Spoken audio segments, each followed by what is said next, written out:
Hello, Chris here with another episode of the Make It podcast. And this is an Indie Talk week. And that means I have my good buddy and co-founder with me, Nicholas Buggs. Nick, say hello. Aloha, hui ho. See? He was like, what? Wasn't expecting that at all. What kind of ho? Yes, a hui ho. What kind of ho? I said a hui ho. What kind of ho is that? I'm not gonna go there because then my Hawaiian family might be upset. So yeah, I'm just saying, hello and good greetings to you, my friend Chris. And it's good to be back. That's on this, cool. I love Hawaii. I love, or as you say, Hawaii. There you go. I love Hawaiians because so many of their words mean hello and goodbye. They mean I hate you and I love you. They're the same thing. You know how they say like in Mandarin or in Japanese, you only need to learn, I think something along the lines of 500 characters and you know the entire language. The whole language. I think with Hawaiian, you just need to know 3 or 4 words. You know the whole thing. Well, dude, you need to know aloha, mahalo. You need to know plate lunch. Those mean wait. Those mean the same thing. Mahalo, no, they don't. Mean the same thing. No, they don't. Right? No. Mahalo is thank you. Aloha is hello and goodbye. Oh yeah, sorry. Okay, yeah, but plate lunch, bro. Sorry, my ignorance. That's the main thing right there. You get a plate lunch. That's to me. It's all I need to know. Like that's it, and I'm good. Can I talk to you about something serious though? Really? Just like. Yeah, like I was up here and you're going to like bring me down. Well, I'm not going to bring you down, but look, I think the audience notices and, I've known you forever and you've always been a very fit person. I do what I can do when I can do it. Fit. People can see that you're fit. Are you talking to your Hawaiian family about Spam and about eating eggs and ground beef and rice and then pouring grease all over it and just like the Hawaiians have the worst diet on the planet, right? Is that fair? No. Worse than black people in the South. You don't talk to them about it because when you go to Hawaii, you do that. You eat Spam musubi. Like you can't not eat it. But are you letting them know? Like, are you educating them on what's in it? Man, dude. So you think they don't know? Come on, bro. They know what that is. They know what they're doing, and they are loving every last drippity drop. So no, I'm not talking to them about that. Because when I go down, man, I indulge. It's like I'm in it to win it. So yeah, but that was the whole rumor about you in college was that you were this fit guy that ate like a fat boy. No, I used to hate that. You were shoving ding dongs in your mouth, and you were basically leaning hard on your genetics and you were going to burn it off. And then if someone tried to follow your diet, they would end up having a coronary. Yeah, that was the genetics conversation. And ring dings. Haters. That's all I got to say. Haters. You're right. It's not true. I have noticed being around you, like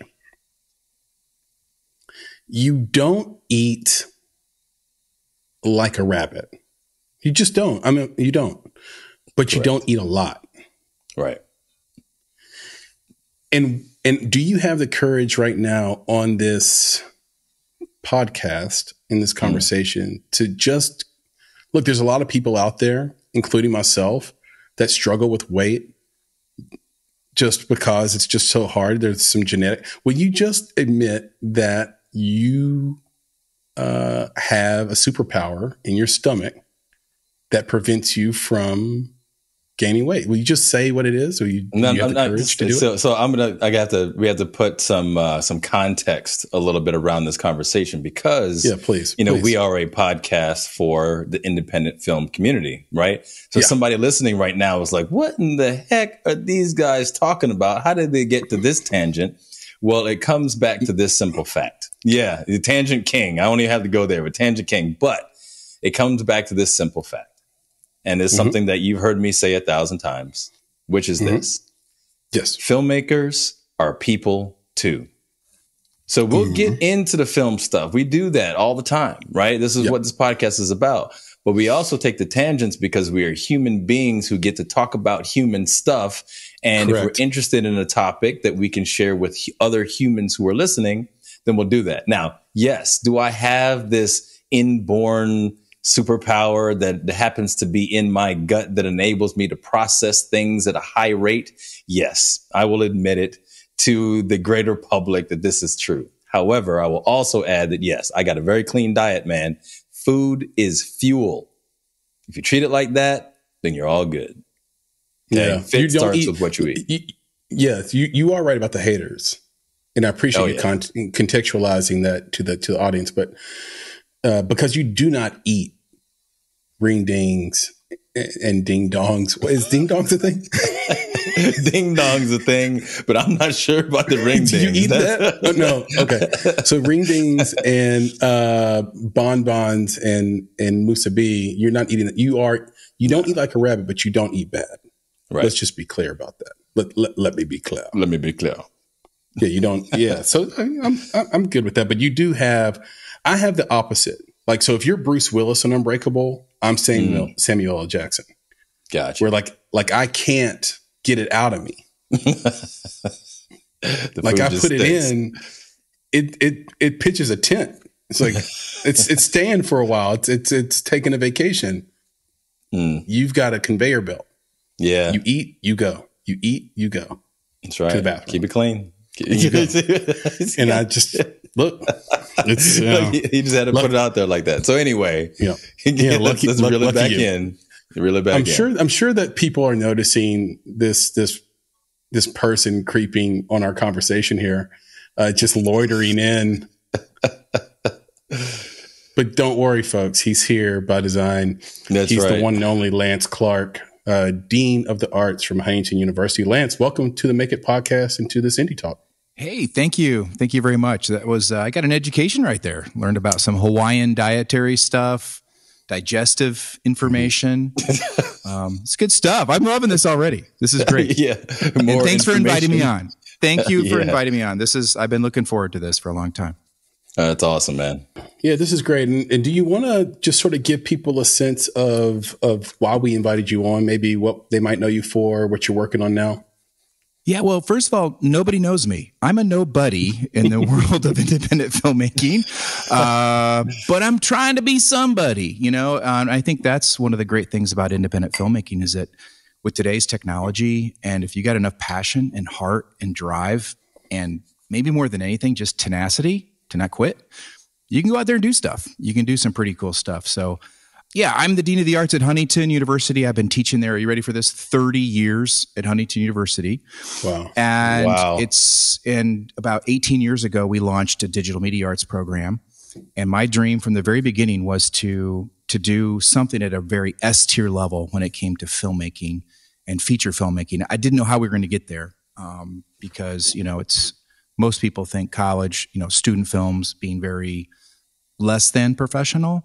Yep. And we did start out that way. It was baby steps. And now last year, I just produced our first feature-length SAG film. It was a low-budget film. It was under $750,000, but it was legit. And man, I learned a lot, and I'm loving it. And we're producing our second film.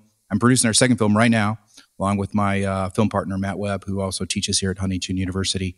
And we begin principal photography Monday, coming up this Monday. Ooh. So yeah, that's a little bit about me. I love what I do. I love teaching. Yeah, I love teaching. I love students. I love the mentoring process. I love seeing light bulbs go off in kids' heads when they're like, I can do this. You can do this. Yeah, you can do this. There's so much to dig into on that. First of all, kudos for staying in the fight. I think the first thing that stands out is there's no reason to quit unless you've just run out of energy for it. You've been doing this 30 years and you just got your first feature film done, and you've got Stephen Baldwin in it. You've got a great cast, and it's a SAG film. Kudos. Congratulations.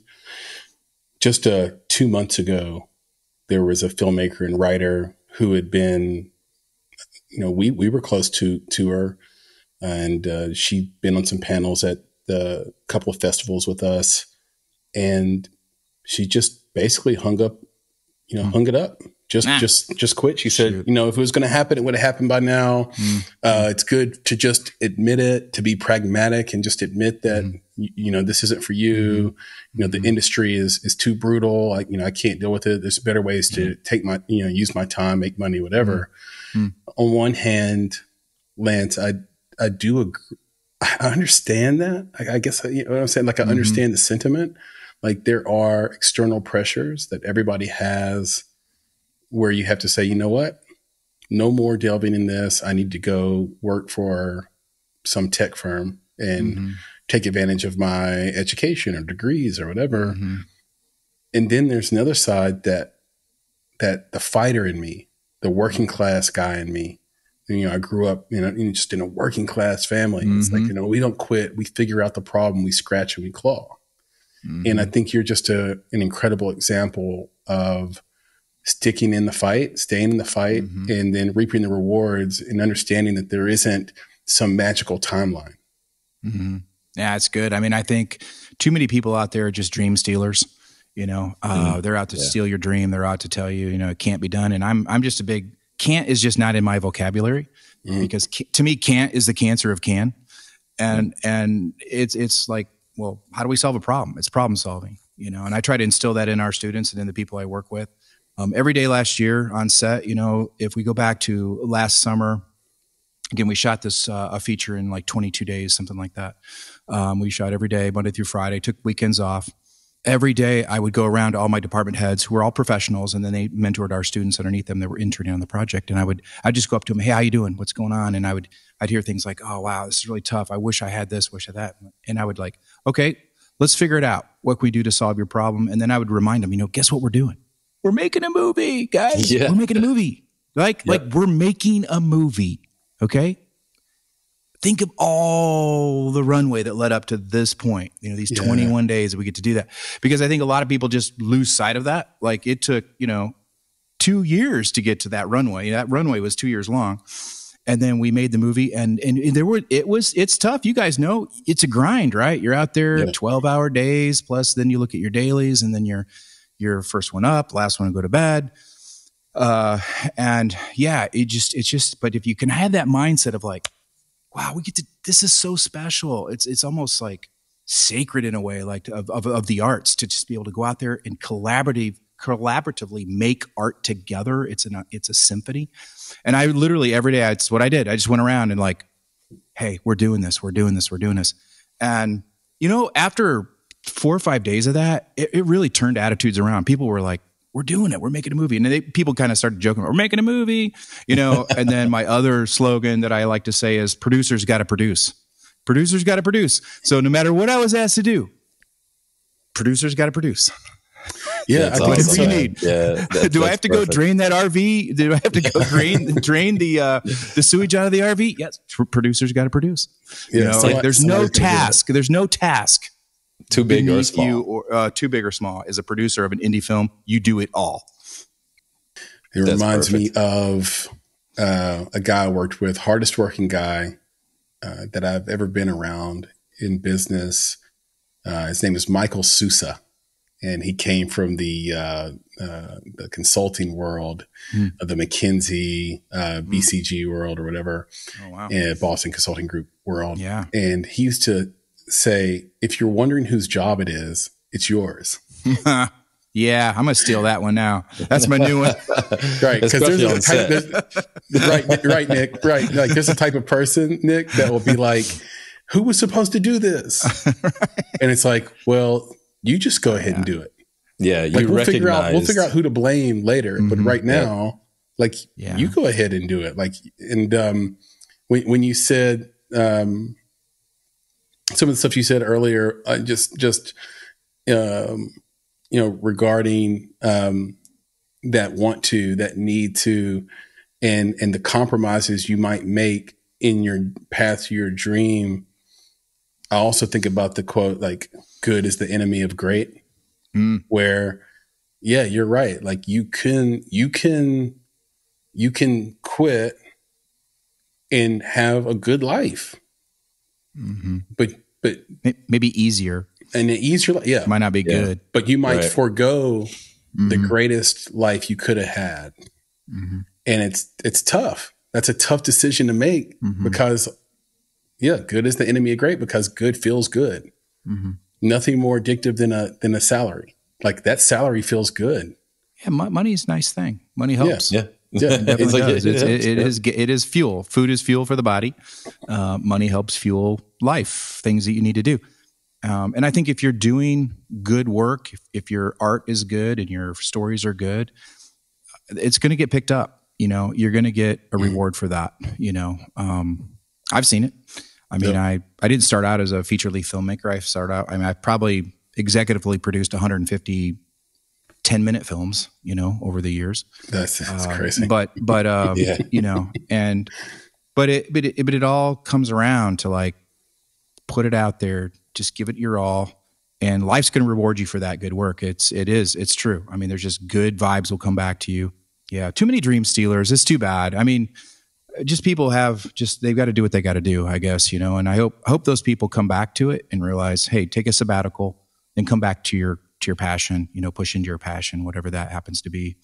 Yeah. And when you say push into it, I think about, you know, continuous improvement too. Cause I know, Chris, you and I have gotten into the conversation about, you know, so what Lance just said is if you're doing good work, right? If your stories are great, if your work is great, like it'll get picked up, it'll get noticed. But, you know, if we're going to be 100% honest with ourselves and our community, it's not all great, right? So it might actually just take that extra layer of work or that responsibility as a filmmaker to say, well, if I'm not getting picked up, if I'm not getting the recognition, it's not about quitting, but what do you need to do to now level up? You know, I think that's been a challenge. Be able to take notes, get notes, take feedback. Exactly. And surround yourself with people, be honest with you on it, you know. That's and it. most And people, honesty. Most people are. Don't go to your mom. Don't go to your mom or dad. That's what I was going to say. They're like, you're the best in the world. It's great. That's right. So where do you go, Lance? Like, where would you tell your students to go? Because that's what they're going to do. They're going to go to their family. That's 100%. We do. We try to fest our stuff. We try to get out in festivals. We try to do it in juried peer review, you know, opportunities like Broadcast Educators Association has a peer review. It's the nation's largest like collegial contest in the nation. By the way, we're second in the nation with awards on that. With about 300 film and TV schools in the nation, with little old Huntington University. And there's also, you know, a whole bunch of those. You can kind of call it pay to play, but you know, you pay to get into it, and then you get really good notes back. And if they like, you know, if you meet a standard, you get like, here's a little trophy, you know, here's a gold statue of something, you know, but you get good notes, and they're brutal. I mean, they're most of the feedback I've got on stuff I've submitted to things like that have been pretty honest and pretty brutal. And things like, oh, okay, I thought that was the Mona Lisa, and it's not the Mona Lisa. So I've got to work on, you know, better sound, better mixing, better just, you know, everything. So how do your students react to it when they get those kind of notes? They want it. They want those. They want to be pushed hard. They really do. They don't like any kind of candy coating kind of stuff. I mean, we do probably in the classroom environment. We don't coddle, but we're supportive. You know, we're very much supportive. Like, hey, if you fall down, I'm going to help you get back up. Right. Okay.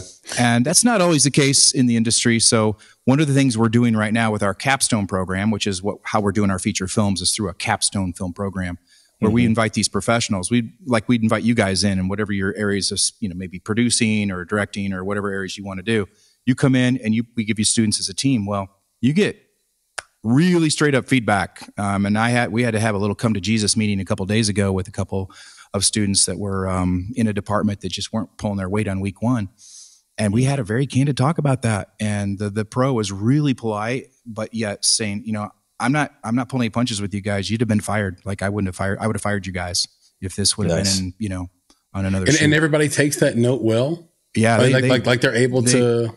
They took it. It was hard. I mean, there was some tears in there a little bit. There was some frustration with themselves, but they knew it and they took it. And then, boy, yesterday it was like a light switch flipped, and I mean, it was total different attitude in that department. But they knew it was said in a supportive structure, right? Yep. And you don't always get that. I don't think you get that very often. Maybe on a pro set where it's, you know, you don't have student interns and those kinds of things. We hire pros, we hire mentors in. That's what's unique about what we're doing.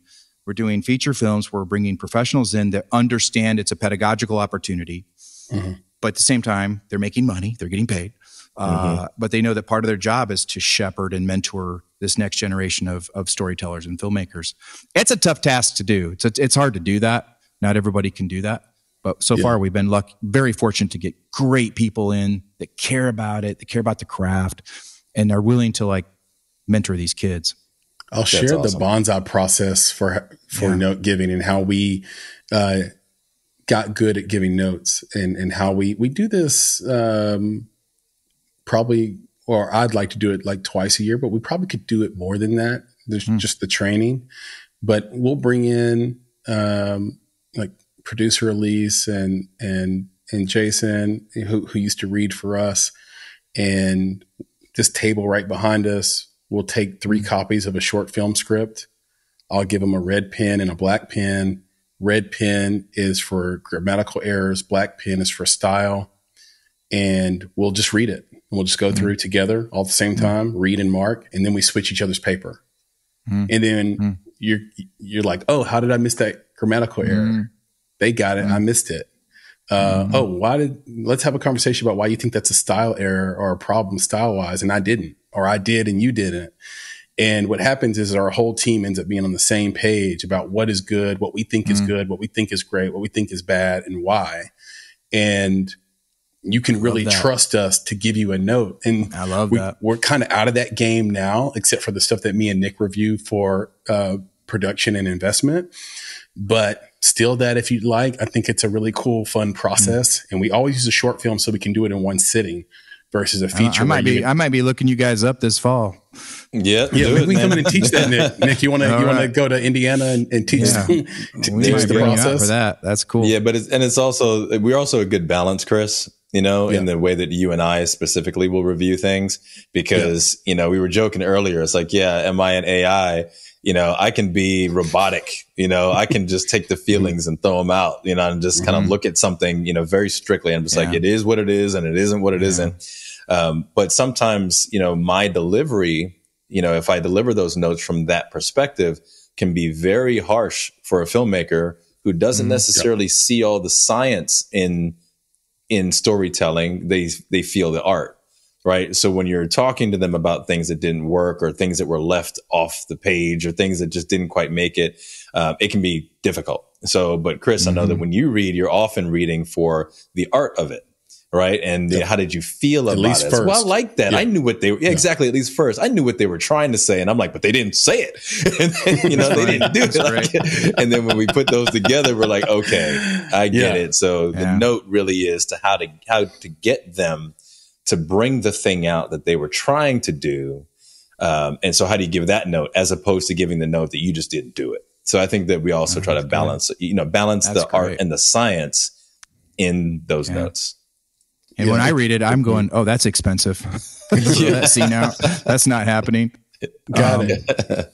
I'm too much of a producer, pragmatic. Will you break down some terms for us, though? I noticed you said S tier earlier, and you talked about capstone program. Will you break down both of those for the audience? I mean, S tier to me is the superior tier, the top shelf, of quality of what we want to appear to. And what was the other thing I said? I'm like, just a capstone program. Oh, capstone. You talked about a little bit. Can you break that down a little bit? Oh my gosh, thank you. So, remember 3 years ago when we were just going to take 2 weeks off and this little pandemic thing? That was exactly 3 years ago, like right now. Yeah. And we did. We took 2 weeks off, and we had kids going every year to LA for a program that we had out there called the Los Angeles Film Studies program. And we'd send 10, 15 kids every year out there. And that program shut down, like pretty much permanently shut down. We stopped sending kids out there. And we didn't know what to do. That was a great opportunity. It was a capstone experience for them. Like the accumulation of what you've done here for 7 semesters. This is your 8th semester. Let's do it at a high level. So Matt and I, my film partner here at Huntington University and the director of our capstone program now, we said, hey, why are we... Maybe let's flip it. With COVID, we don't know what's next. We don't know what variant is out there. I mean, let's flip it. And instead of like sending our students to someplace they might get sent home, what if we bring industry professionals to Huntington, Indiana, to Huntington University, and we do a whole semester immersive cool thing, and we called it the capstone program. So it's a part of our curriculum, and you can come in and get into that program, and your 8th semester here, or your last semester of your senior year, you get into this whole 16-week let's make a movie mode, and you get put into a department. You study all the different departments. You get into an apartment. You work with the director. You break down the script. You look at everything that we need to get ready to shoot in May, and then they graduate. And then a week later, they come on board, and we make a feature film. And so that's every other year we're doing that. So the fact that's happening right here in the like in Indiana at Huntington University, no one would guess that. That sounds like that's out of USC Film School, and it is S tier, man. See, that's S tier. I love it. You mentioned the 150 student films you EP'd.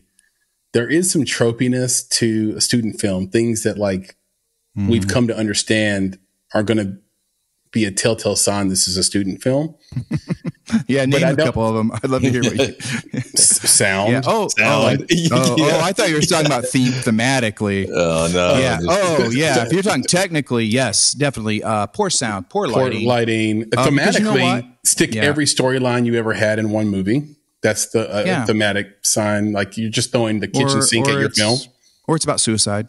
It's about kidnappings or something like that, or don't drink and drive, don't do drugs, but I'm going to show you all the possibilities of what happens with drugs for 8 minutes. It's funny, you have a don't do drugs short film, and the whole time you're promoting see how awesome bad it is. See how much fun they're not having right now on their drug trip. So we've actually put together a do not use list. It's 20 things that we don't want to see in your films. Okay. That was my question. Lance. I was going to ask, because I don't think film schools, the fact that we keep seeing these films lets me think, or leads me to believe, and I'm sure Nick, you feel the same way, that universities aren't teaching against it. They're just letting these filmmakers make the same tropey mistake over and over again, instead of saying, I know this is what you're going to end up doing. Let me save you some time. Take the room sound. Have some unique themes. So anyway, go ahead, talk to us about that a little bit, about how you guys cut that off. Yeah, I mean, we really just kind of nip it in the bud early on. They on thematic wise, they have to pitch. So Matt and I are like executive producers on the project. So you have to come pitch, because we're putting some department money behind it. They got to go out and match it.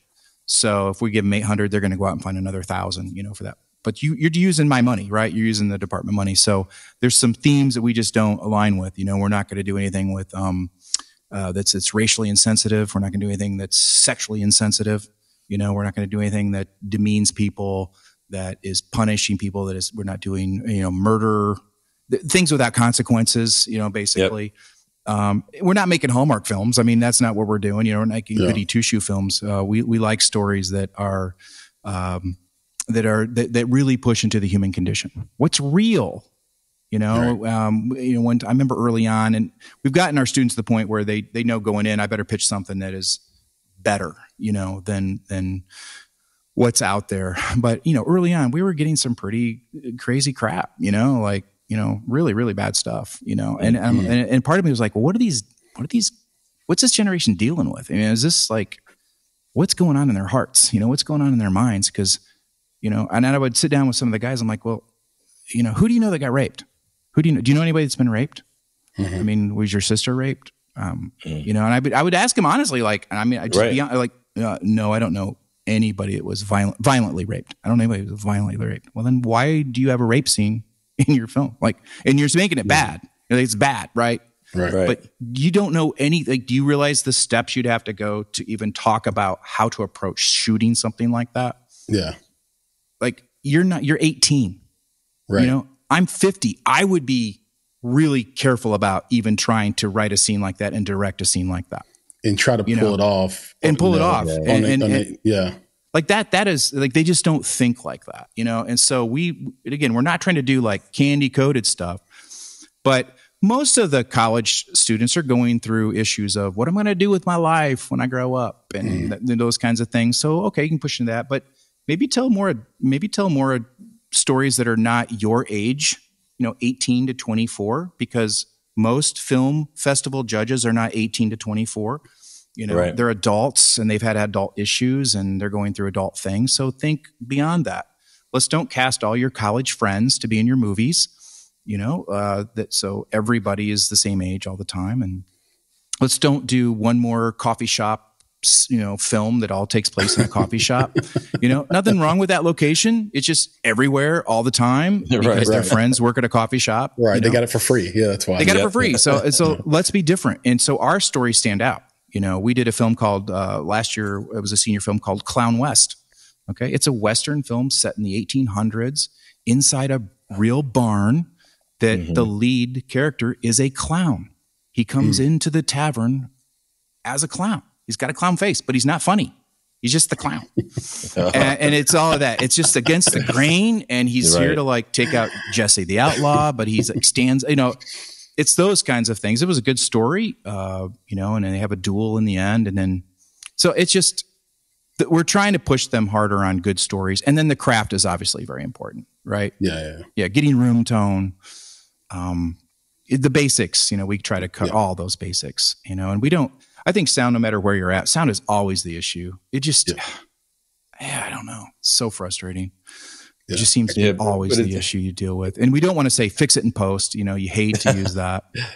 Well, one of the things that happens is you pick this great location and then you get on set and you find out your location happens to be directly under a flight path. Oh, yeah. That's And you great. didn't stay in the location long enough. And you're like, oh God, I got it. We're shooting on 3-minute intervals now. Yeah. You scouted it, but you only were in there for 3 minutes, right? And you didn't hear the jets coming over all the time. Yeah. Or you didn't hear those. Or you just didn't hear them. Yeah. You just started ignoring them. You didn't hear the industrial, refrigerators that were around the corner in the bar that you're filming in or something like that. You should have caught it. And then you got to deal with that. So sound is more than 50. For me, it's more than 50% of the experience. I will forgive, a film that's not great lighting necessarily, but if the sound is off or just lacking, it doesn't fill out my world. It's hard to get into the movie that way, Yeah, we believe that 100%, especially when watching films. That's our first, at least I know for me, that's the first thing. I think that's why both of us said it at the same time. We're just sound. And we didn't say lighting first, it's just sound. And that hits you really hard when it's not. And unfortunately, at film schools, it's all about the camera typically, right? It's camera lust, it's camera, it's the thing. It's, the camera. And that somehow seems to be you're the apex predator on a set if you're the DP, and sound just kind of is like that little step brother or sister off to the edge, that who are you? But we've tried to turn that around too. We've tried to really build up sound, that's cool. And same with set decking, art direction. We try to make that cool too. We bring in pros that just geek out on it, and the production teams students aren't typically coming to film school to be, I want to be a first AD. Well, most of them don't even know what a first AD does or a second AD does. They think, I'm a first assistant director. I'm going to help direct. Yeah, you're not. No, you're making the day out of days, man. You're sitting back there cranking out, schedules and pulling your hair out when the director turns everything upside down at the end of your shoot, saying, tomorrow let's do this and this and this. Right. And you've already got your whole weeks of dudes already scheduled out, and then they just domino it backwards, So but that's part of the joy of serving and them growing and realizing, wow, there's so much more to do on a film set than being right around the actors. That's just a really elite group of people that get to stand around and do that. Very lucky students you have. And I'll give you guys a fun fact. Here we say DP. And I know this because we just spoke with Sophie Holland, the incredible casting director for Witcher and Wednesday, Tim Burton's Wednesday, and bunch of other stuff. Too many to name. She's killing it. But she's in the UK. And over there, they call it the DOP, the DOP, the director. They give respect to the of in the UK. So if you're in the UK, you're anywhere in Europe, say the DOP. Not the DP. And speaking of fun facts, you know what time it is, Nick? I think it's time for things we should know. We should know with producer Papa Bear. Producer Papa Bear, drop on us a thing we should know. What is the most successful Oscar-winning religious film of all time? What is the most successful Oscar-winning religious film of all time? Okay, so I have some in my mind. We're going to sit on this, right? We're going to sit on this for a little bit. Let it marinate. You have to answer now. Yeah. We're going to answer at the end. I think I have at least 2 in my mind. Lance, do you have a few? Nick? Oh yeah, it was like the way that Lance. Pretty sure I got a good idea. Nick, did you did you Google this? No, you see, you keep doing that because you keep referencing the fact that I might be an AI, so I might already be connected to the internet. You know, did you GPT this? Right? No, I did not. Did you GPT this? No, I did not GPT. Okay. All right. Thank you, Papa Bear. We're going to think about it. So tell us, let's, use this as a segue. What's the plan with this film? What's your distribution plan? How did you get Stephen Baldwin? All that good stuff. Oh, that's a lot to unpack right there, Chris. Yeah, man. We do have a plan. The plan is to get this film out as to many people as possible. I just want people to see it, Obviously I'm a producer of the project and I think, oh, it's so special. It's my baby. It's got to hit theaters, I've listened to enough, podcasts on distribution that might not be the case. It might not hit theatrical release, but I will tell you this, it's got a heart to this story. This story's got a real heart to it. And it's got a special look to it. I don't know if I sent you guys the screener to it or not, but I'll send it to you. Please, I would love that. It's very different. It is faith aligned, but it's not cheesy because it's a real based on a true life story, and this actually comes from a 6-month period of my life. This is my family story growing up. Oh, I didn't know that. And so I knew Glenn. I knew this character, this whiskey soaked, country singer that shows up to town and is running from some secrets in his life. And he came to town and he interacted with my parents, and he ended up helping them try to build a little church that my parents were trying to build a church and a school. And he ended up helping them, and they ended up helping him and finding his way. And he didn't feel good enough to go to church. He didn't feel good enough to think he was good enough to even know God and all. And that's not such a lie. But you're saying mentally. Mentally, he didn't think he was a good person, and get in line, buddy. Nobody's good enough. Exactly. We are all so flawed people, man. We all got so much, stuff that we're carrying around. And I think that's a lie that's put out there that you got to be a good person. No, there's nothing about being good.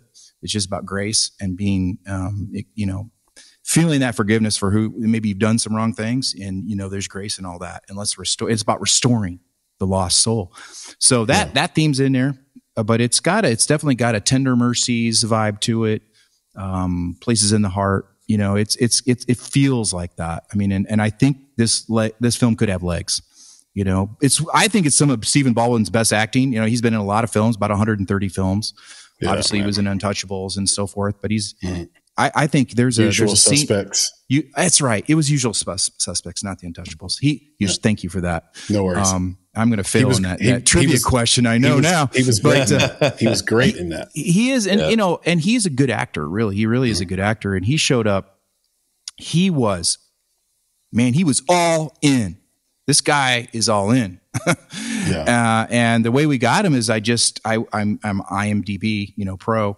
And we just called his agent.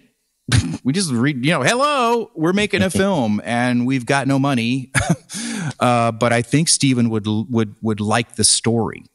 And his agent was like, well, okay, yeah, send us a story. And it just perfectly fit into we got him for a week. So we got him to come for a week. He did a promotional deal with us. And I was able to get sponsorship. So I was able to go out and talk to some folks and say, hey, could you help sponsor a Stephen Baldwin and Bethany Lind, who she's on the Ozarks.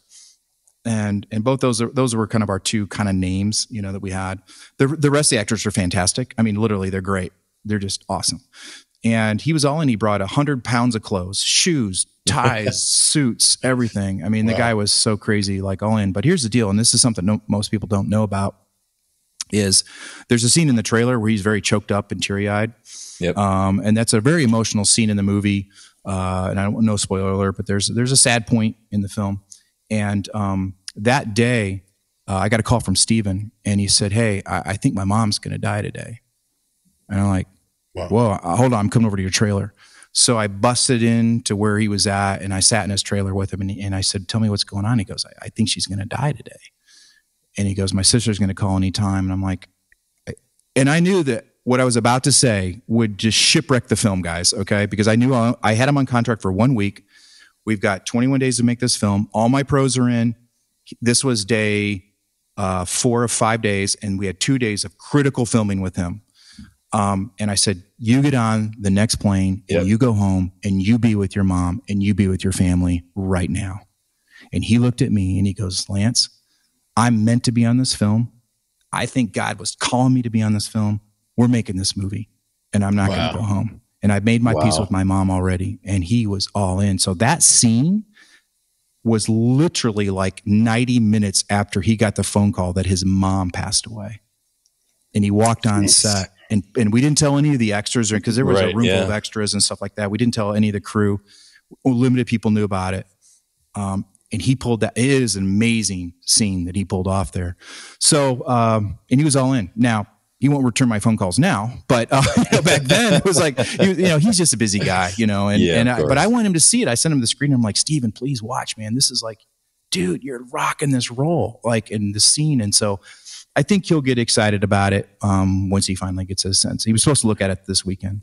Okay. And this might be a little bit inside baseball. Feel free to decline answering if you care to. But did he agree to do promo for the film?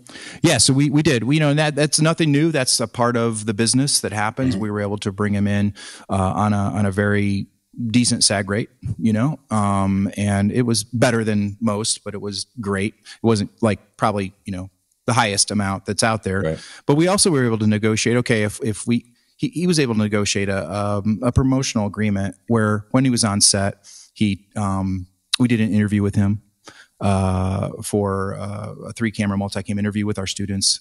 He spoke to our students. He did a lot of teaching with them on the edges and stuff like that.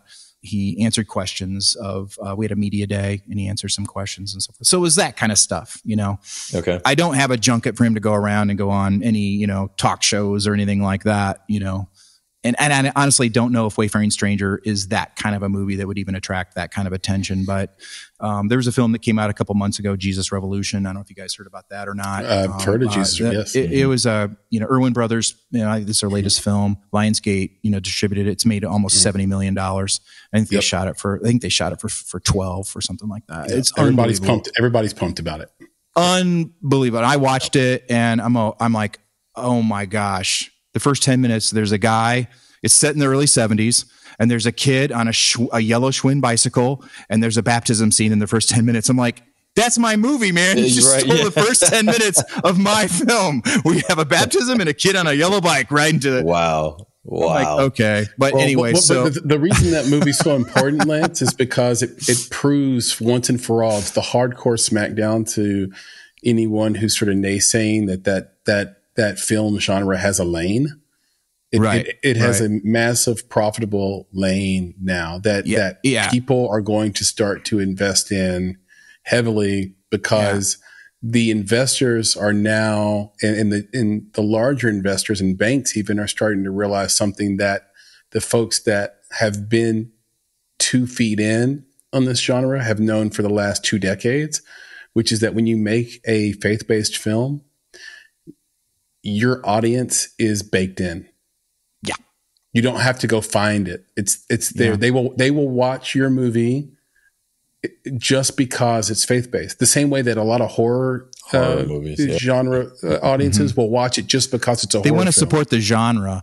And if they like the story, it's even better. They'll go see it again. Maybe they'll take their friends to it. And I think exactly we resonate with the Jesus Revolution because that's also based on a true story. Right. Yeah. So I think there's something, I like the true story aspect because it takes the cheesiness out of the faith-based. There's a lot of faith-based films out there where sometimes some of them you feel are bad, frankly. They're just bad. They're bad. And I think that's been, just like horror films, right? Horror has, just low quality, and you can tell, but it's like the audience are like, okay, it's a horror film, right? And I think that's the way faith-based audiences have been like, well, at least it's a faith-based film and I got to support it, right? Well, we didn't want to make that kind of a movie. We didn't want to make a movie that's like, okay, you got to see it just because it's a faith-based film. We wanted to make it because we wanted to make, you don't even honestly, you guys, when you watch it, you won't even go, oh, this is a Christian film. It's life. It's real. It's dealing with addiction. It's dealing with issues of depression. It deals with, the politics of churches and real people arguing over what color carpet to put in the building and that kind of stuff. I mean, those are real issues that go on in faith communities. And we don't sprinkle pixie dust all over everything, and not everything wraps up in a nice little bow. It's like, it's real. Although it's inspirational, though. It's definitely inspirational. The story is inspirational. And so out of that, I think people will walk out going, man, that felt different. What are you going to do for marketing and branding? We are seeking distribution. And so I've sent out the screener to a lot of folks that I would like to go with. And I'm talking the top 5 or anything like that, but I'm reaching out to, I think, companies that will like it, and I actually had a distributor last week call me and say, "Hey, you haven't signed a deal yet, right?" And I'm nice. Like, no. So good. Cause we give us till June 1st. And I'm like, okay, who am I to argue with? This is my first feature, I'm not like arguing with that. And, and there's ways you can 4-wall, you can do all, and I'm like, I don't have time to do that. I don't have time to go in and 4-wall this all over the place. And we are tethered. The university is tethered to a denomination of about 300 churches. And that was a thought, like, well, let's go to all the churches. And I mean, I'm not opposed to that. Not a terrible idea. Not horrible, right. I mean, if we can do some more fundraising that way, and we can, get some love out of that. I was just today talking to an independently owned theater just up the road here. It's beautiful. It's circa, Art Deco 1920s theater in Wabash, Indiana, called the Eagle Theater. And it's just, guys, it's gorgeous. They just renovated it, $18 million renovation. You feel like you're walking into an opera house palace, right? It's one of those just beautiful. And they're like, yeah, sure. We'd love to partner with you. We'd love to have you do a Wabash premiere and come in and we'll pack it out, probably get 500 people. At our premiere 3 weeks ago, we sold out 700 people at our premiere. And honestly, the feedback was very good on it. And so that's awesome. I really, that June 1st is probably a blessing, right, Nick? Yeah, it is. It gives them some room to actually think as well. About we're not expecting any summer release. Like, I'm not going up against blockbusters. I don't want to go up against Guardians or anything like that. We're just saying that your first deal is probably not going to be your best deal. Man. Exactly. Yeah. So I don't see it. This is new to me. This is where I could learn from you guys. I need to listen to all your podcasts because I'm sure you talk about distribution 100%. Quite a bit. Mm-hmm. And I'm not opposed to just exploring other options. I mean, I used to kind of think, if it ends up on YouTube or Tubi or Freebie or all those other I'm not opposed to how, if that ends up down there on the waterfall at some point, that's fine. Obviously, as a producer, and I think most producers want some kind of theatrical release because we're in love with the movies. That's how we saw movies. We went to a theater. We experienced it in a theater where it's almost, again, like a sacred space. You go in, it's quiet. Everybody is partaking of the visual medium. My first movie was Raiders of the Lost Ark, and I sat there. I was in 7th grade, and I snuck into the movie theater because I grew up in a home where I wasn't allowed to go to movies, and now I'm making them. Yay! Right, but and I wasn't allowed to go to movies. I wasn't allowed to play, poker or anything like that. And I snuck in. I'm sitting there, and I remember that scene where the big ball rolls down. Harrison Ford does the thing with the gold in the bag, and he's doing this thing. Yeah. He swaps it, and it's just that. Literally, that's the first movie I saw in a theater, and I'm just speechless. I'm just mesmerized by that first 10 minutes of the whole movie, and I walked out of there, and I just said to myself and to my God, Lord, I don't know what I just experienced. I want to be part of that. I want to be part of this. I'm going to be part of this. I don't know how. And I know it's probably wrong for me to want to be part of this, but it's not wrong. It's art. It's beautiful. Right. Raiders of the Lost Ark. What an incredible story. That's right. Storytelling, personal, or self-expression. And I just wanted to bring it back to one of the things you said earlier that I really liked. So I wanted to mention it. And it was the fact that you said faith aligned. I think that's key. Mm-hmm. And I think that's something that is even a big selling point, because I think back to what Chris said about the faith-based films, you can say that to someone and immediately they can get turned off. It's a turn off. Because you're even proselytizing. You're proselytizing at that point. Right. Or even the horror films. If you say independent horror, people automatically think that it's a bad film. Yeah. Right. Right. Exactly. But if you were to say independent thriller, that changes things just a little bit. And so my point in that is just saying that it's just sometimes how you use those words to describe what it is you've created, it makes a world of difference. So I think I love that. I mean, that faith aligned to me lets me know that it isn't the thing you're going to hit me in the face with. I'm going to see your story. Right. I'm going to see your art. And there will be this element of alignment. And that's the real part. Like most people you speak to are faith aligned. Right. Well, it doesn't matter what kind of faith, whether it's a God-based faith or not, most people are, but they're not faith-based. Not everything that they say or do is pushing their faith on you. Like you said, proselytizing. So I think I just wanted to mention, I love that. Faith aligned. In our faith aligned films, we're not afraid to push into doubt. Yep. We're not afraid to push into doubt. Why do bad things happen to good people? Yep. They do. Yeah. You're right. We live in a fallen world. This world is painful. This world is full of suffering. And there's also hope. There's also joy. There's also forgiveness. There's also room to grow in who we are in the human condition. And we want to tell stories about that, Patterns, our next film, is dealing with that issue too. I was just going to ask you. I don't know if you want to transition into that. Yeah, well done. Tell us about Patterns. I guess to summarize, with distribution, we're seeking it. If anybody would like to partner with us, we're looking to seek distribution out there. And I'm open to creative conversations. Well, we want to see that. the screener, and I will definitely send it to you. Maybe we can help with that. I would love that. And Patterns too. Yeah. And I know it. See, I'm learning all about that. I don't have an electronic press kit. All that. I mean, I had a guy who purchases films or gets deals done for other.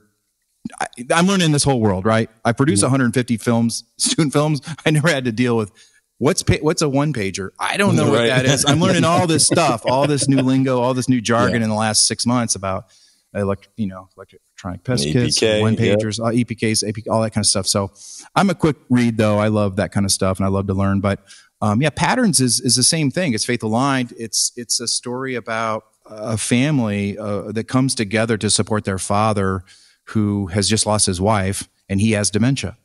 And the siblings are coming from all over the country back home again, and they're all the family of origin stuff from their growing up years.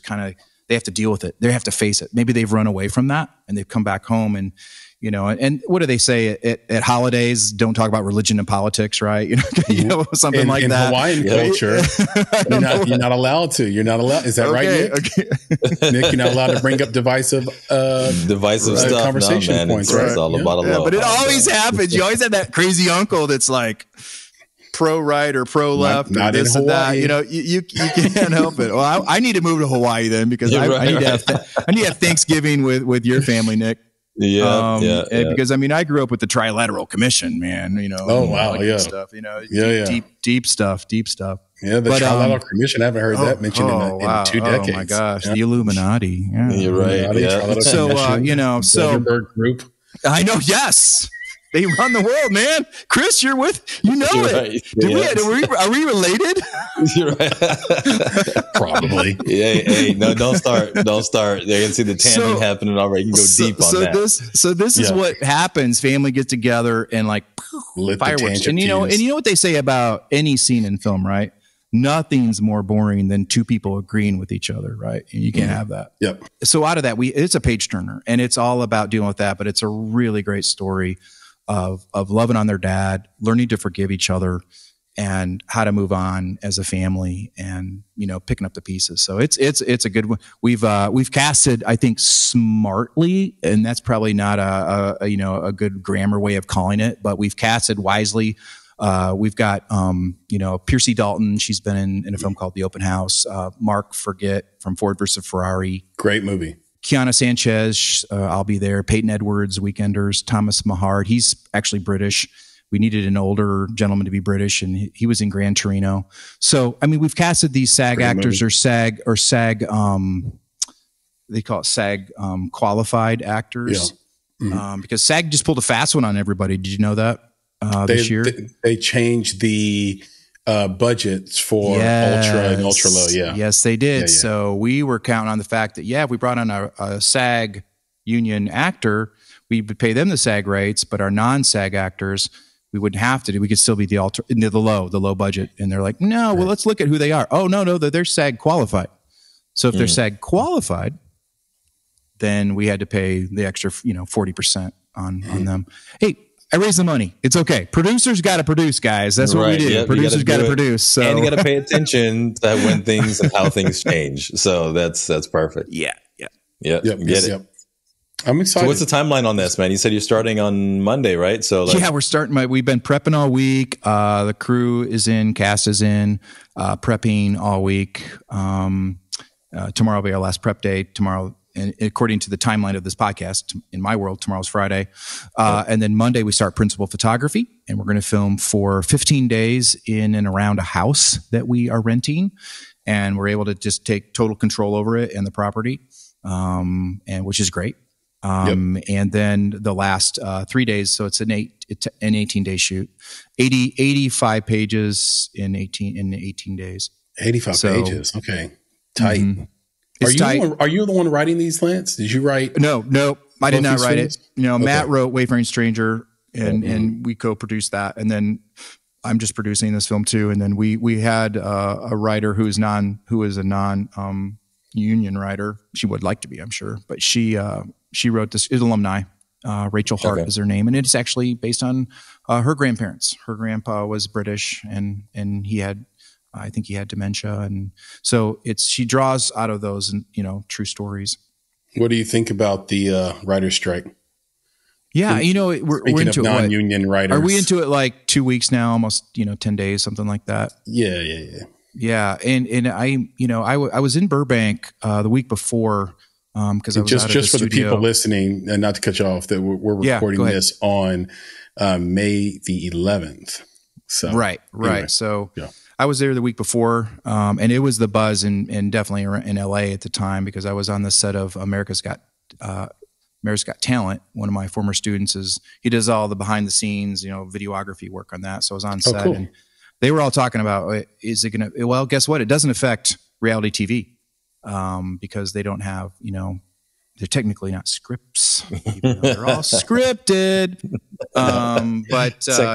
It was definitely concerning because, he plays both sides. He'll go shoot, he freelances all over the place, and it's definitely a thing. And I do think that I'm not a screenwriter, but I have great respect for that craft.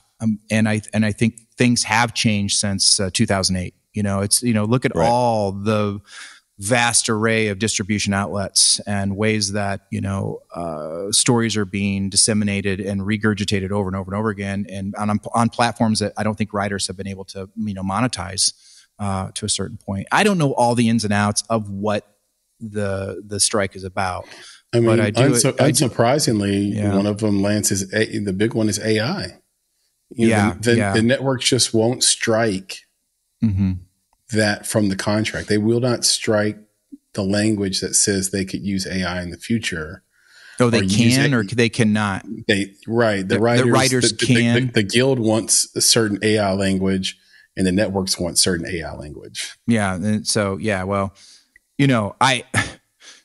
all of us have played around in AI. We've all dabbled in it a little bit, and I was early on, I was playing with it, and I'm pre-producing a pretty cool movie that deals with racing and cars and that kind of stuff. I'm really excited about it. So I just dabbled in that a little bit, and I just said, spit me out a story line. I just said, hey, tell me. It was pretty shocking, what it came up with. I'll be honest with you. I mean, very shocking. And so, I think it's with us. I think AI is going to be a part of our future. I also oversee, as Dean of the Arts, I also oversee an animation side of our program. And, with graphic design and animation guys, right? AI is like in spades. Deep. We actually had, and so what's happening, there are lawsuits going through the system right now. I think there's one before the Supreme Court even right now as we speak. There's going to be a ton of them. Yeah. And I think right now the deal is with especially like, animation or poster art, that kind of stuff. There's artists that are saying, hey, that is my work. That's representational of my work. Right. You just took it and you are monetizing that. You monetized it and democratized it without permission. Yeah, So like lawyers like Kevin Christopher are just like licking their chops because he's going to have work from now until the end of his life. Yeah, because everybody can say that looks like my stuff, and you got money off it. I can prove it because look at my picture, and that's what AI is doing. I mean, it's just it's just combing and looking, and if you put your stuff out there to sell it, even it's grabbing it right and going, ooh, that's cool, and it's just morphing it, packaging it. I've talked to some production designers that are using AI all the time. Yeah. Oh, they're using it like all the time. They're using AI. So you've got a scene where you've got, beer bottles in the background, right? Well, now they just print off AI. They just tell AI print, make me a beer bottle, label. That looks convincing. Looks good. Yeah. And they're slapping it on. Or that's print genius, out. By the way. It's also AI 3D prints. The AI's designing stuff that they can print out too. Yeah. For props and stuff in the background. The Runway AI app is unbelievable.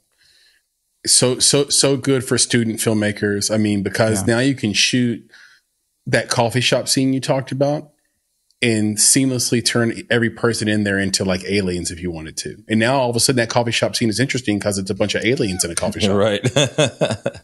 It is incredible opportunity. I've never been scared of technology. I've always been kind of an early adapter, but I'm also want to preserve the human condition and allow artists to be creative and not. I would hate for this to take over, and just to be because right now, I mean, I can tell when a student turns in a paper and it's been written by AI, right? You can just tell. It doesn't sound real. It doesn't sound even human. It sounds like a machine wrote it. I'm sure it'll get better and better and better. But have you ever seen the movie called Cheats Lance? It's not called Cheats Lance, but right. Cheats, Lance. I don't know. It came out in the early 2000s. Yeah. And the main character, the character's name was Handsome Davis. Okay. And that's memorable. Yeah, it is. And the whole movie is based on this group of high school kids that basically have to cheat on these tests in order to get into college, the college they want to get into. I kind of remember something about this. And it's a comedy. It's funny. But one of the things that comes out in that movie is that the reason kids always get caught cheating is basically because of their ego. Mm-hmm. So they'll cheat to get a 100, but they haven't made a 100 on anything all semester long. Exactly. Right. So the teacher knows right away, oh, you cheated. You're the dumbest kid in my class. Yeah. And the question is, you got to get an 80 when you cheat. Yeah. Right.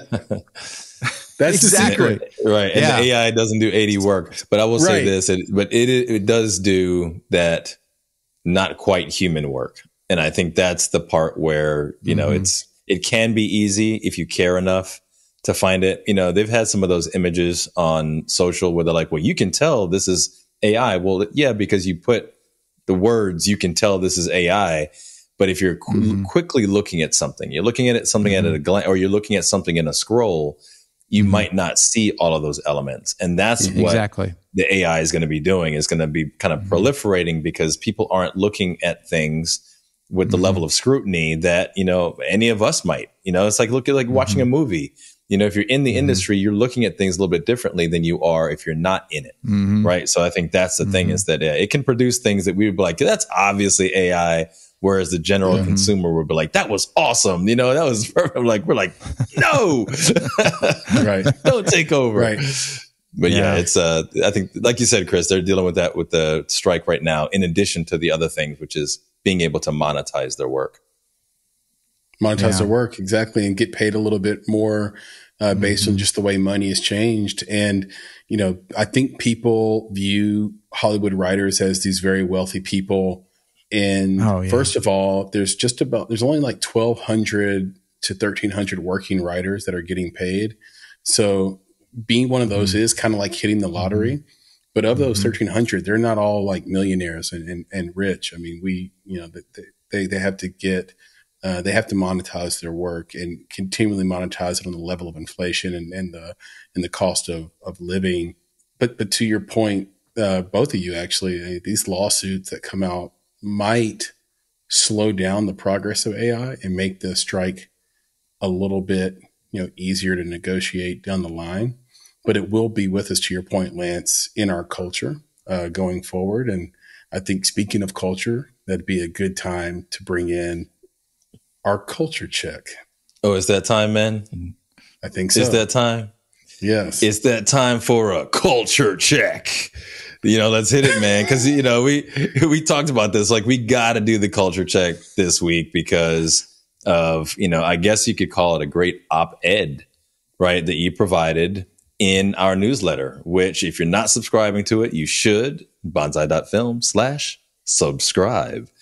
But yeah, Chris, you knocked it out of the park with this one. And I think it's a great opportunity to talk about it. So, of course, I'll turn the mic to you, man, to just lay that out for us.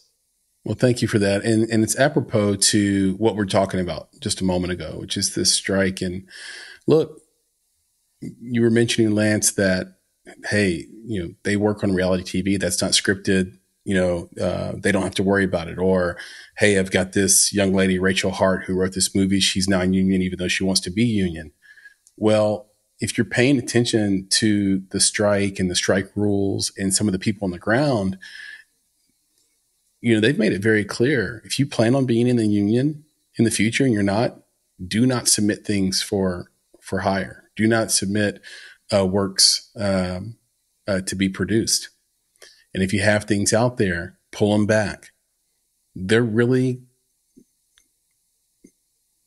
drawing the line in the sand and saying, you're with us as a writer, regardless of what you're writing, whether you're union or not, or you're against us. And I understand how powerful it is when, you can stand up together as a group, the power you have against the power that be. Like, if you can just join together and make sure you're all unified.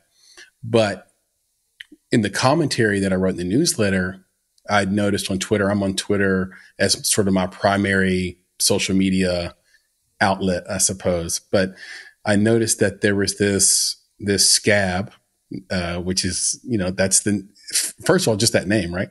But that's not a WGA thing. That's a union thing. It's been around forever. So this scab named Brian Thomas Neal, who was basically vehemently against the strike. And I thought the way he was against it was poorly worded. I thought the way he decided to voice his opinion was harsh and at times gross and at times inaccurate in terms of his opinion and how things work.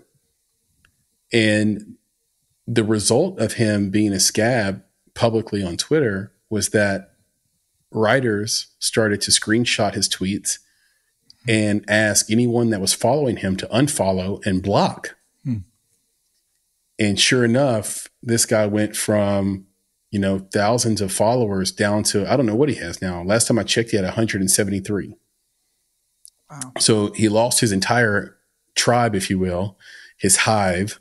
And some of these people that I was reading the replies, some of the writers were like, he'll never work in this town. I've got his name down. He's blacklisted. Like, literally, those were the words. Like, I'm not being hyperbolic. They're just like, he's blacklisted. He's blackballed. His career's over, basically. Producer Elise has 177 followers right now. So here's the thing. The solidarity, I totally get the vibe behind it, but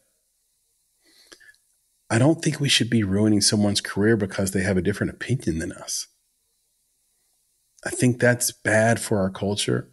I think it makes people from the outside of our industry a little bit sick to their stomach, a little nauseous at that, if they were to see that.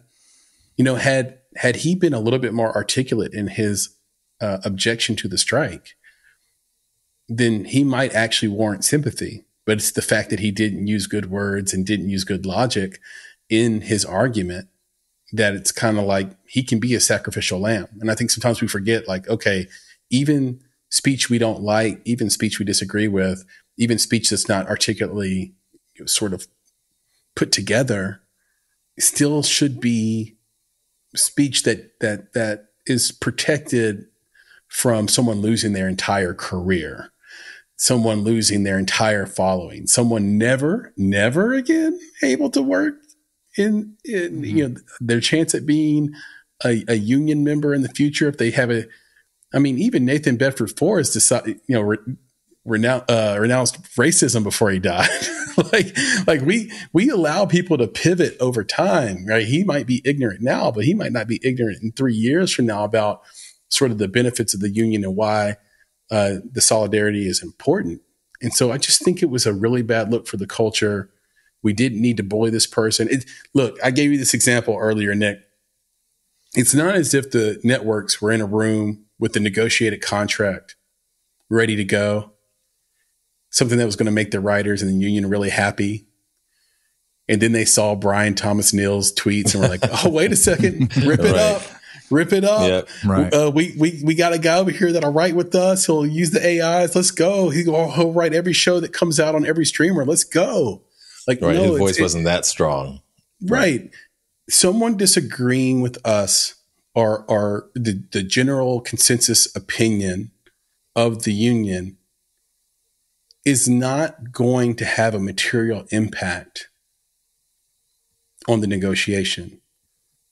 Now, if, let's say, a John August or a Craig Mazin, or let's say Aaron Sorkin scabbed, okay, now we have news. Now it's a Alan Ball scabbed. Okay, now we have some serious news. Now we have some things to talk about if I'm a network or I'm a streamer or I'm a studio. But random writer trying to make it on the internet, we need to squash him down so we feel like we're empowered. I hate it. Yeah, man. Yeah, we've traded the idea of freedom of speech with cancel culture. And, there's a lot of, it's like there's the guilty until proven innocent that's also happening. But it's like, I don't know, in my mind, I've been thinking about it like guilty before you have a conversation. Yeah. Right. Like we don't want to talk about these things. We don't want to engage the people in the dialogue. We just want to immediately cancel them out because they are either the opposite or they, like you said, they just disagree. And yeah, I think it's poisonous to the culture, especially to me, especially to the arts culture. Like you can't do that to artists, it's like, especially because, where you and I, when we talked about this before, it's like, I don't know anything about this guy, but he could have kids. He could have a family. Mm-hmm. He could have a mortgage. He could have a dog. You know what I'm saying? Like, yeah, he needs to work as a human being, right? Like, what are you guys doing to this person? Right. And that should not be okay. And so I think it goes beyond just the tweets and the followers, right, Chris? That's what you're saying. It's like, you're ruining this person's career because of an opinion, not even because of an action. Like you said, it's probably not impacting this at all. So for so many people to attack this person in that way, we don't know how many people are going to listen to this conversation, but I would hope that those who do, and if you are one of the folks who have done this to this person, you just take a second and look in the mirror. Look at yourself in the mirror and realize that you did this to another human. You did this to another artist. You did this to a fellow in your community. Again, they might not 100% agree with you, but they probably came up with you. They probably went through the same struggles that you did, and they, again, potentially may have a family. So just take a look at yourself and make a change. I had to throw that one in there for you, Chris. Well, yeah. What do you think, Lance? I'm with you. I mean, I'm not a part of that guild, but I do respect the opportunity we have to learn more, to listen to each other rather than just throw up, slogans or banter. And social media is just, in many ways it can be like in the old days, you'd go to a truck, if you were traveling across country and you'd end up at a truck stop and you go to the bathroom and there'd just be stuff written all over the walls of the bathrooms and all that. Now, yeah, that's kind of what social media is kind of turned into. It's just thrown up there, and it can be very hurtful, and I think it could be very harmful as well. So I like your message there. I mean, if we're going to say it, let's be able to say it and back it up with what we believe, but be able to have a good argument about it, but be able to listen to the other side instead of just like throwing bombs at each other. Everybody in art has been bullied at some point, and that's why you do the art. So why do we want to turn around and be the bully? Why do we want to turn around and be the bully? And here's the deal: we don't have to ruin his career. He'll ruin his career on his own, just based on how bad his writing is, or how bad his attitude is. You know, frankly, it didn't seem like he has like this bubbly personality. You know, he's the kind of guy that's going to get in the room and shit the bed, frankly. Right? Like he'll get his opportunity and then he'll ruin his own opportunity. You don't even have to do it for him. Yeah. In the famous words of Jay-Z, he did it to themselves. He did it to themselves. Exactly. Yeah. I was going. Exactly. What's the actual quote? Nick? I was going to kill a couple of rappers, but they did it to themselves. Yeah. The figurative kill, the hip hop. You know, he was going to do a diss track. He's like, no, they did it to themselves. I didn't have to say anything. They just let out a bad album. So that's my attitude. I take the Jay-Z attitude, the Sean Carter attitude, which is like, I don't have to say anything about this guy. He's going to do it to himself. So that at the very least, like you said, Nick, look in the mirror and take that point of view. Yep. Okay. Let's get down to this trivia question. There it is. Gotta bring it back. Can you come back and repeat the question one more time, and then we're going to give our best answers. What is the most successful Oscar-winning religious film? Okay, the number one of all time. Now, don't say yes or no, producer Papa Bear, or make any faces to indicate the answer is correct. But we'll start with Lance. No, we'll start with me, then Nick, and then we'll end with Lance, and we'll see if any of these are correct. Now, can I give more than one? Can we each give more than one answer and see if any of us hit it, or we should just give one? Well, okay, no. Let's do this. We're just going to pick one, but you can say what your suggestions were. Yeah. So here's what I had in my head, and I'm going to pick one of these four. I had Passion of the Christ, The Exorcist, Tammy, and The Omen. And I'm going to pick The Exorcist. Okay, Nick? I'm going 10 Commandments all the way. Oh, it's a good one. All chips are in. It is the 10 Commandments, hands down. Okay, Papa Bear. Yeah, because I definitely thought about Passion of the Christ, especially because if you say successful, you think monetarily successful. It came out later than 10 Commandments, so if you look at the dollar, amount that it would have made, and then you would extrapolate that against, what that would have been at the 10 Commandments time is like $1 billion, like things like that. But man, I think it is one of the most successful rated R films, though. There you go. Yeah, the Passion of the Cross. Yes, I don't know if Ben-Hur's religious producer, Elise. Oh, because Ben-Hur's a great guess. Yeah, I would have gone. I was going to say this. I could not turn the TV on without seeing 10 Commandments like my entire youth, It could be Ben-Hur. What you're dancing around. Maybe it is. You're dancing around the criterion for how to define successful Oscar winning film. And so each movie had to have at least one Academy Award, and each movie had to have a significant religious component, and each movie had to be at least nominated for Best Picture. So with that in consideration, are you sticking with I'm sticking with mine. Yeah, I'm sticking with it. I think it. Man, Ben-Hur. I'm around that fence now. Right. Ben-Hur. I know, right? Ben-Hur. We know Ben-Hur won. We know Ben-Hur won. Yeah, I know The Exorcist won. Ben-Hur, man. Come on, like those were on one after the other. I could be pulled to Ben-Hur pretty easy, but it's got to be one of those two. Wow. Okay. Wow. Ben-Hur. Wow. That's awesome. Ben-Hur had 12 nominations. That's amazing. 11 wins, including Best Picture, Charleston Director, Heston, and Actor. Charlton Heston. What did I say? Charleston. That's a city. Charleston. Yeah, You said South that's great. Carolina. That's very interesting. Yeah, very successful film. Yeah, you'll be surprised by number 2, which was actually a tie between 2 films. Love that film. Love that Schindler's List. Wow. Amadeus. But I'm going to have to watch those is that the song again. right there, Nick? I don't know, man. Nick, is that the song? Is that the song that goes with that? I think you're onto that one. I don't think that was in the movie though. No, sing it, Nick. I don't know that one, man. Like that's not. Sing Amadeus. No.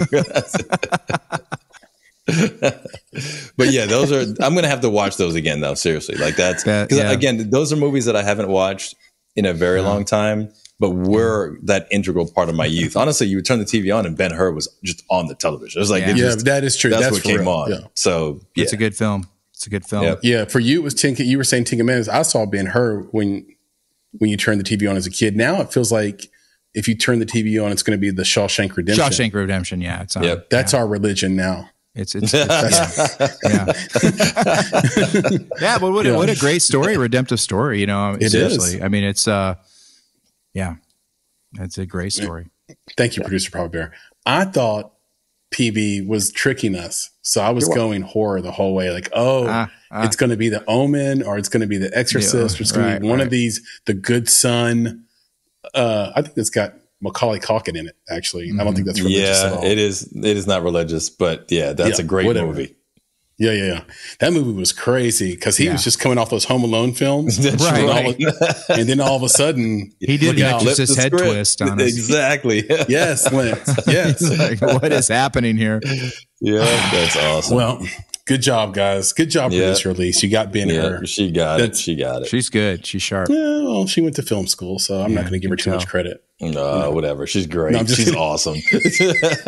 I'm embarrassed. I have that poster hanging in one of our classrooms. I should have known that. You know. See, well, that's why that Chris, segment is called Things We Should Know. Yeah, that's right. Now, here's what's funny. I don't know anything. Every time we do the segment, Things We Should Know, I don't know it. That's right.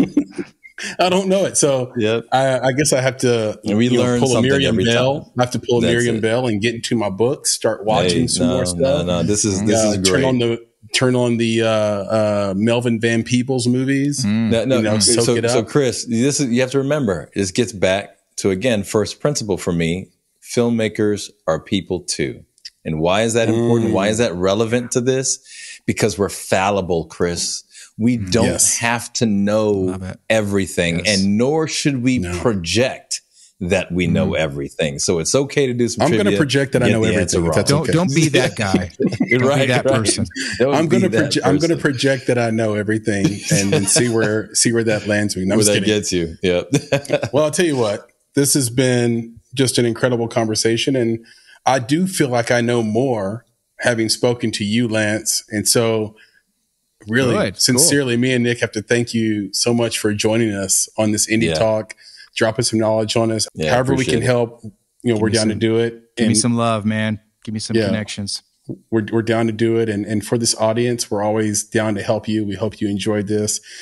We hope this was helpful. Some of the stuff that Lance talked about in there is crucially important just to your own journey. So definitely take heed, pay attention. And then if you want to reach out to Lance, can you tell us where people can reach out to you? Oh, yeah. Easy. I mean, I'd love you to email me. It's lance@forresterfilm.com. Easy way to get a hold of me there, lance@forresterfilm.com. That's our film company, Forrester Film. We spell Forrester? Forrester, Forester. Okay, Forrester Film.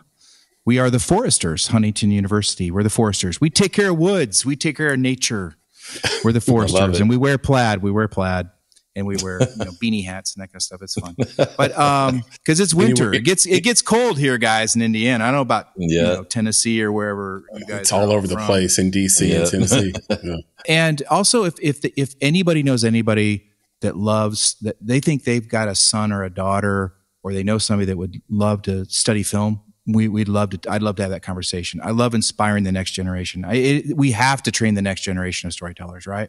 Yeah. Because that's who's going to keep this craft going forward. And the future of filmmaking is mind-boggling, right? It's mind-boggling what's going to be out there in 10 years, 5 years, maybe next month. you know? Yeah, it's going that fast. Incredible what's going out there. You guys, I was showing a prospective student around today. He's already shot his first feature film, and he's a senior in high school. And we're not, and yeah, it's probably a little cheesy, but he did it.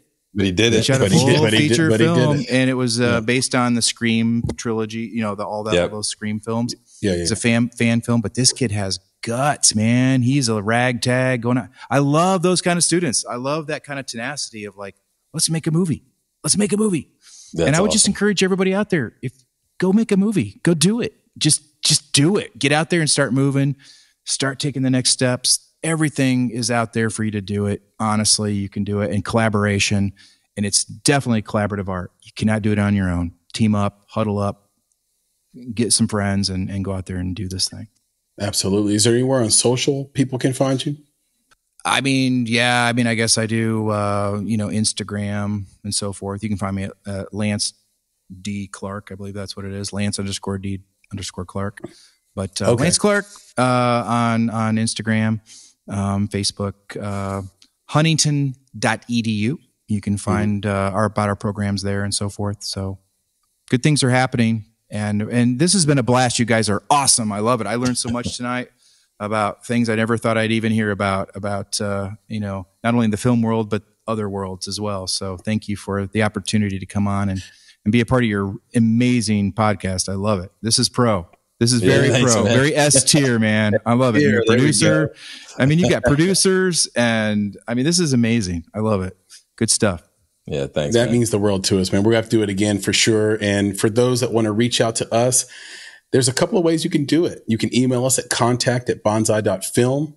That's pretty easy. But you can also reach out to us on social media at _Bonsai Creative on Instagram and on Twitter. You can just search for Bonsai Creative on TikTok, Facebook, or no, not YouTube. On YouTube, search for Make It, and we'll come up, I think.